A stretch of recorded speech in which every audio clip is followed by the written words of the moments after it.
Ustaz seorang Wahabi ke tidak? Sebab Ustaz sebut tadi. Dari segi definisinya yang saya setuju, ia memang saya Wahabi. Maka dengan ini wallahi watallahi wabillah, ideologi yang dibawa oleh Muhammad bin Abdul Wahhab bukan ideologi yang ekstrim, tidak mengajar sesuatu yang ekstrim dan bukan juga pemangkin kepada keganasan.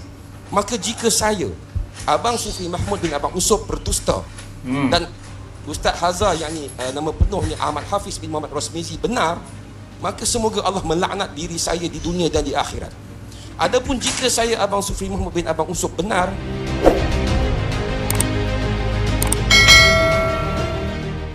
Assalamualaikum warahmatullahi wabarakatuh. Alhamdulillah kita jumpa lagi. Gimana kabarnya kawan-kawanku semuanya? Mudah-mudahan kalian semua senantiasa dalam lindungan Allah Subhanahu wa taala. Dilapangkan rezekinya, dimudahkan segala urusan dan dijauhkan daripada kesulitan. Amin amin ya rabbal alamin.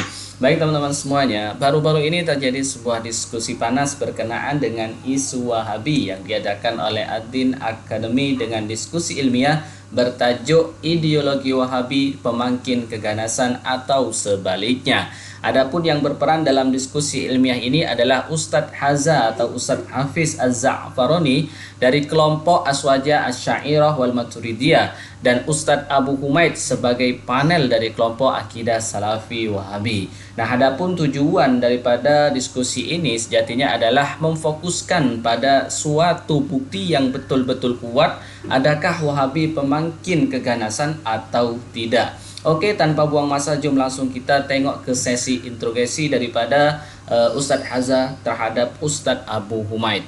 Pada pandangan Ustaz, adakah ajaran Wahabi pemangkin keganasan atau sebaliknya? Oh, ini dah edit ya. Dia tidak ataupun dia bukan pemangkin keganasan. come on man.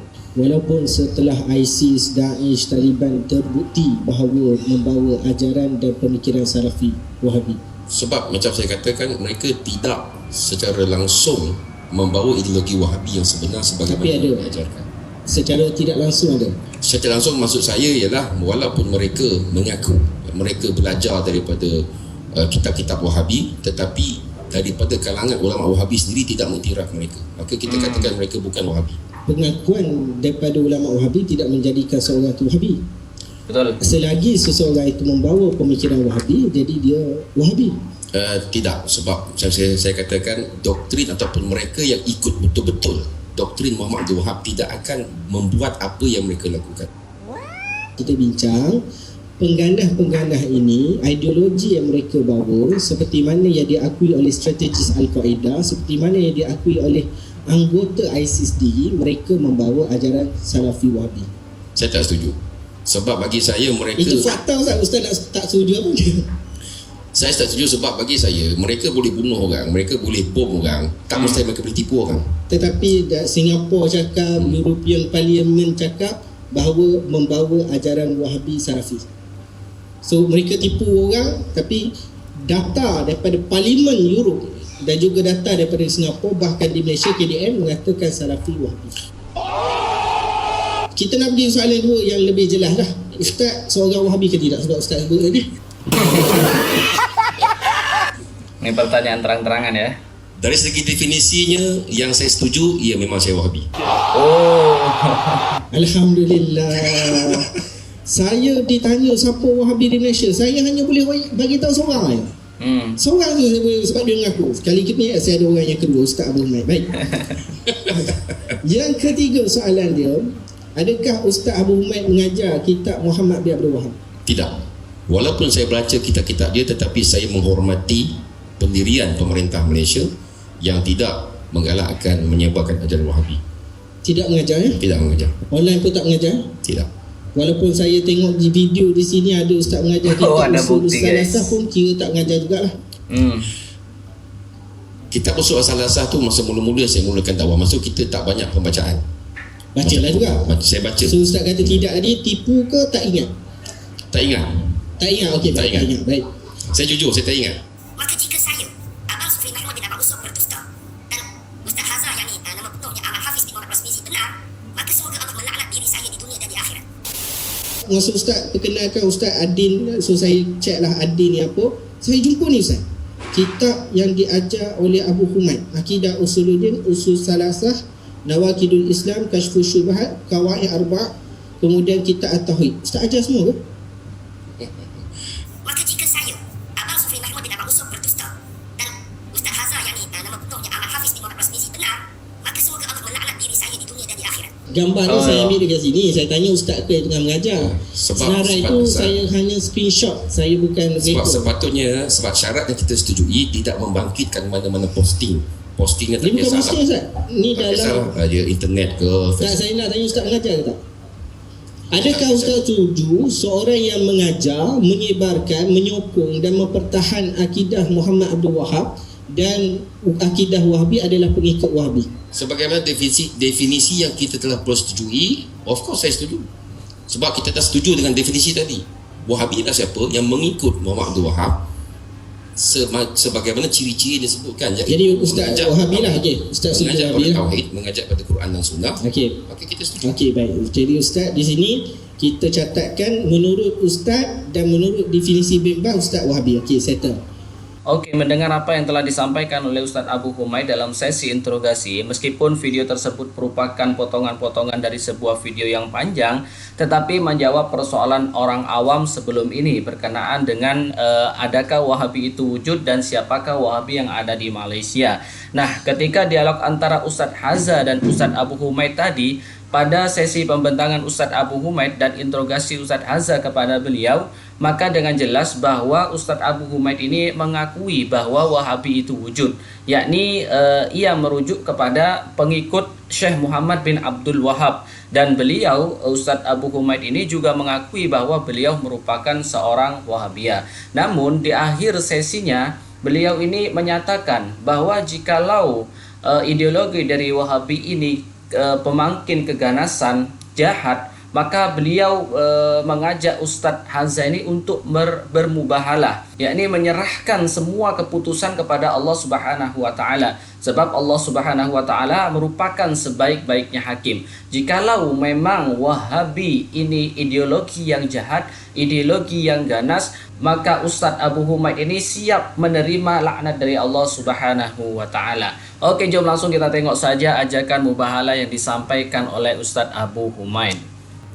Menjadi impian dan harapan kita dengan diskusi ini sebenarnya, kita nak tamatkan, kita nak kalau boleh nak habiskan polemik tuduh menuduh Wahabi ini ganas, Wahabi ini teroris. Kita tak boleh main pukul rata begitu. Saya nak kalau boleh saya melihat kalau bolehlah golongan Salafiyah ataupun Wahabiyah ini boleh berkawan dengan baik dengan golongan Asy'ariyah dan yang lain-lain. Sebab kita sama-sama ahlu kiblah. Kenapa kita nak berbalah dekat Facebook dan sebagainya sampai kafir mengkafir, sampai kita mengeluarkan orang daripada daerah Islam dan sebagainya. Okay, hanya semata-mata sebab perbezaan yang sedikit, hanya sebab sejarah lampau 200-300 tahun lepas. Kalau benar pun mereka perang, habis kenapa tak perang sekarang juga? Okay, kita ambil mana yang baik, kita buang yang keruh. Ambil yang jernih, buang yang keruh. Maka saya sendiri secara peribadi, saya ingat mungkin inilah kali pertama dan kali terakhir saya akan bercakap benda begini di atas pentas sebegini. Dan berdasarkan apa yang telah saya kaji, dapatan-dapatan saya, ya, dan pengalaman saya sendiri berjumpa dengan ulama Wahabi ataupun yang dikatakan Wahabi ini, membaca kitab mereka, membaca syarah-syarah mereka, dan pergi sendiri ke Saudi, ya, tengok sendiri suasana begitu bagaimana, maka saya sangat yakin dan percaya ideologi Wahabi bukan pemangkin keganasan. Dan oleh sebab itulah maka saya ingin tutup, ini benda ni sunnah salafus salih. Ustaz Azhar mungkin tak setuju, benda ni memang pada awalnya saya ajak tapi dia tak setuju. Tak apa, saya ajak sekali lagi, saya seru sekali lagi. Jom kita mubahalah. Sebab kita nak tamatkan polemik, kita tak nak dengar lagi kita bergaduh pasal benda ni. Jadi kalau benarlah ideologi Wahabi ni jahat, memakin keganasan, ya, maka biarlah Allah yang putuskan. Dan Allah lah sebaik-baik hakim. Allah lah sebaik-baik juri.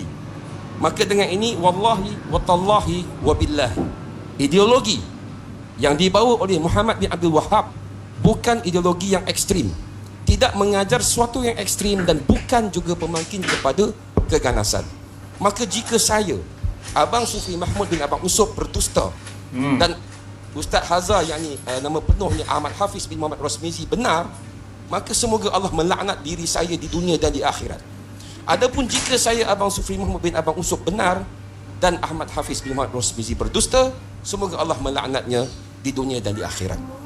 Terpulang kepada Ustaz Hazar, nak terima ajakan ini ataupun tidak, tetapi saya telah jalankan apa yang telah diamanahkan pada saya untuk menyampaikan, dan saya harap keamanan, ketenangan dalam kalangan umat Islam di Malaysia agar kita tidak lagi berbalah, tidak lagi tuduh menuduh antara satu sama lain. Let us move on. Banyak lagi isu ummah yang kita nak cakap, banyak lagi isu ummah yang kita kena kerjasama. Kalau Salafiyah ataupun Wahabiyah tak boleh kerjasama dengan Asy'ariyah, berapa kerat orang Islam kita di Malaysia ni, berapa kerat orang Islam kita, sedangkan saudara mara kita di Gaza diratah oleh Zionis, kita dekat sini kita bergaduh dengan benda-benda begini. Ya, jadi saya harap dengan itu tuan-tuan puan sekalian, saya telah sampaikan dan Allah Taala menjadi saksi bagi saya. Aku liqauli hadza wa astaghfirullah li wa lakum. Subhanakallahumma wa bihamdik asyhadu an la ilaha illa anta wa astaghfiruka wa atubu ilaik. Oke, itu merupakan sesi penutup daripada Ustadz Abu Humaid yang menyatakan bahwa kalau memang ideologi Wahabi ini merupakan pemangkin keganasan ataupun ideologi yang jahat, maka beliau ini siap menerima laknat daripada Allah Subhanahu wa taala. Dan beliau juga tadi menyampaikan bahwa ini merupakan pertama dan terakhir beliau berbicara di atas pentas berkenaan dengan isu Wahabi ini, sebab masih banyak isu-isu yang perlu dibahas daripada membahas berkenaan dengan polemik Wahabi dan kelompok yang lainnya. Nah, kemudian di akhir sesi juga beliau tadi menyampaikan ajakan mubahalah kepada Ustadz Hazza ini, bahwa mubahalah ini merupakan adalah sunnah salafus saleh, dan jika benar memang apa yang dinyatakan oleh Ustadz Abu Humaid ini adalah salah, beliau siap menerima resiko daripada Allah Subhanahu wa taala. Nah, kalau kita berbicara berkenaan dengan mubahalah ini bukan proses sumpah biasa yang boleh dibuat sesuka hati. Mubahalah adalah solusi terakhir yang Allah perintahkan kepada baginda sallallahu alaihi wasallam untuk membuktikan kebenaran selepas berhadapan dengan Nasrani Bani Najran. Hukumnya adalah harus, dan amalan itu bukan menjadi khususiat bagi baginda saja, melainkan siapa saja boleh melakukan terhadap orang kafir yang lain atau seterusnya yang beragama Islam, sebagaimana firman Allah Subhanahu wa taala yang dinyatakan dalam surah Al-Imran ayat ke-61. Kemudian, sesiapa yang membantahmu wahai Muhammad mengenainya sesudah engkau beroleh pengetahuan yang benar, maka katakanlah kepada mereka, marilah kita menyeru anak-anak kami serta anak-anak kamu, dan perempuan-perempuan kami serta perempuan-perempuan kamu, dan diri kami serta diri kamu. Kemudian kita memohon kepada Allah dengan bersungguh-sungguh, serta kita meminta supaya laknat Allah ditimpahkan kepada orang-orang yang berdusta.